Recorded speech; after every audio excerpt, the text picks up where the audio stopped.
திருப்பூரை மையமாக கொண்டு செயல்பட்டு வரும் இந்திரா சுந்தரம் தொண்டு நிறுவனம் பல்வேறு நலத்திட்ட உதவிகளை அனைத்து தரப்பு மக்களுக்கும் செய்து வருகிறது. அதன் ஒரு பகுதியாக ஆங்கில புத்தாண்டை முன்னிட்டு இந்திரா சுந்தரம் தொண்டு நிறுவனம் சார்பில் ஈரோடு மாவட்டம் சத்தியமங்கலம் வட்டத்திற்கு உட்பட்ட பவானிசாகர் வனசரகம், கூலித்துறைப்பட்டி, நந்திபுரம் பகுதியில் பழங்குடியின மக்கள் வசிக்கின்றனர். அங்கு 25 குடும்பங்களைச் சார்ந்த 100க்கும் மேற்பட்டோர் வசித்து வருகின்றனர். ஆங்கில புத்தாண்டை முன்னிட்டு அவர்களுக்கு 2.5 லட்சம் மதிப்பிலான 26 கிலோ அரிசி மூட்டை, 5 கிலோ கோதுமை மாவு உள்ளிட்ட மளிகை பொருட்கள் மற்றும் வேஷ்டி சட்டை, புடவைகள், குழந்தைகளுக்கு துணிகள், இனிப்பு வகைகள் வழங்கப்பட்டது.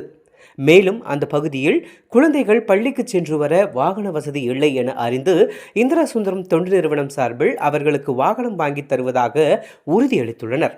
இந்த நிகழ்வில் இந்திரா சுந்தரம் தொண்டு நிறுவனத்தினுடைய நிறுவனர் இந்திரா சுந்தரம், செயலாளர் ராஜா முகமது, வனத்துறை அலுவலர் செந்தில்குமார் உள்ளிட்டோர் கலந்து கொண்டனர். அவர்களோடு இணைந்து கேக் வெட்டி வாழ்த்துக்களையும் பகிர்ந்து ஆங்கில புத்தாண்டை கொண்டாடினர். உள்ளது உள்ளபடி, உண்மையின் குரலாய், நிகழ்வுகளின் ஒளியாய், டிஜிட்டல் வாய்ஸ் தமிழ்.